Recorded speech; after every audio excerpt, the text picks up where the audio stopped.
Lions TV, full time from Lakeside Shopping Centre. I've just dropped my mate off. Made the journey back from the Kassam Stadium.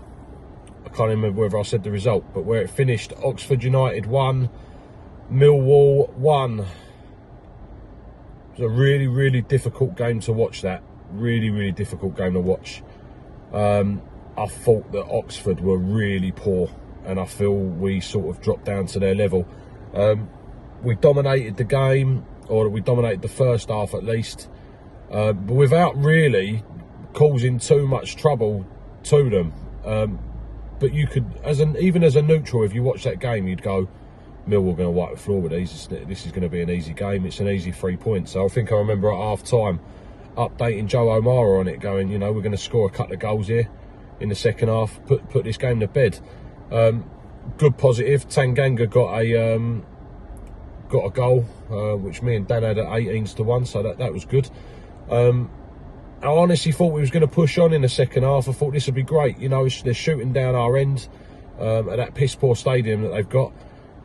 And, you know, we're going to have some fun. And it very quickly showed that we were there to sit back and try and protect a 1-0 lead. In my opinion, you know, the defenders were the midfielders were so deep. There was such a massive gap between the midfielders and the strikers, or the striker, that, you know, you knew you weren't going to create much. The second thing that I've got a big problem with, and I love Neil Harris, and I think Neil Harris is the right man for the job. I think he's done extremely well, and I don't ever want to coat him off too much, but if the only reason why Coburn should have come off is because he's injured, so I'm gathering that he's injured. If you're going to then take Coburn off because he's injured, in my opinion, you then go for a like for like. Which means that you'd put Ivanovic on. With our bench right now, I'm being honest, some Millwall fans may not agree with me, but I've always been true to my word and given you my honest opinion. Bradshaw is the last striker that I would put on in a game of football with what we've got on the bench. And that's nothing against Bradders. Bradders, I love you. But with the quality that we've now got on the bench, I don't know why Bradshaw got put on in front of everybody. We were lumping balls forward. You've got a centre-back there that gives Jake Cooper a run for his money in ways of height. Tom Bradshaw didn't win a single header. And the ball just kept coming back to him in that middle, so they could then play because the midfielders were so deep. I don't get it. And there's questions to be asked now. There's questions to be asked now because I'm going to tell you why. Look, it's not the end all. We've played 9 games. We're 9 games unbeaten. We've nicked another point away from home. No problem. That's not the problem. The problem is the manner. And I think the mannerism of that performance today is really poor. And I feel like it was managed really poor. Listen, last week we played Sunderland and he managed it right. You know, I'm not sitting here asking for his head. I think he's just got this wrong this week, and I think Millwall fans, by the way, should think like that as well. Because the problem is when things go wrong, all of a sudden we're gunning for people's heads, and we seem to forget what Harris has done for us. You know, once again, just my opinion, but I think Harris is doing a blinding job. I just think he got today wrong. It's a little bit irritating when you see his interview and he's talking about how we've dominated play. We have done great football in the middle of the park. We've dominated it, blah, blah, blah. That's all well and good, but we don't really care about that. You know, we're a Millwall team that's always been used to not dominating play. We want to see ourselves have good results, good performances. And in my opinion, we could have got a good result there, even with a really bad performance. So I think it was mismanaged. First half, you know, the writing was on the wall nearly, because I think it was Hutchinson that gave the ball away. So passing to Honeyman, the guy's come in and nicked it. If he was unselfish there, any other team in the Championship, that's a goal, by the way. That's a goal, because he wouldn't have gone for a shot. He would have laid it off to his mate who was completely free, and he would have slotted it past Yensen. But I'm not gonna take this away from Yensen. It's a world-class save, by the way.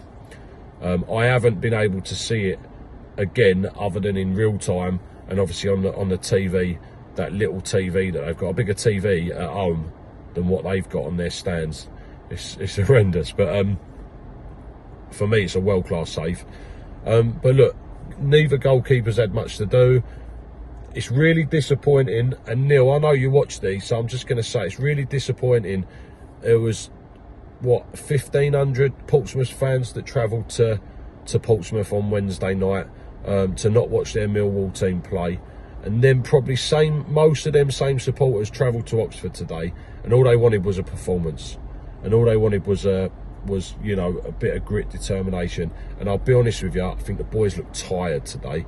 They either looked tired or they were being lazy, and I don't know which one it is. So look, we're 9 unbeaten. We've got to take the positives from it.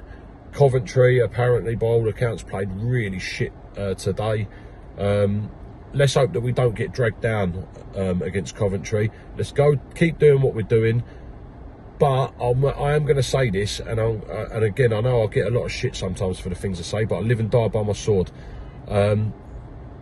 These are the type of results that stop us from getting promoted or getting into the playoffs. These are the type of games where other teams will edge these out. Other teams will find a way to win, even if you're playing shit.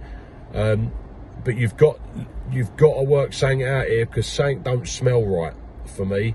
£3 million striker on the bench, £700,000 prolific striker in Langstaff in different divisions, which could do well in the Championship. Maku came on for 5 minutes from the whole season, pretty much, and made an assist last week. Didn't get a sniff. There's Maku again, by the way, who we refused to send out on loan because he was going to get minutes with us. There's a lot of players out. I've probably missed a couple, but there's a lot of players out there that would have got on before Bradshaw.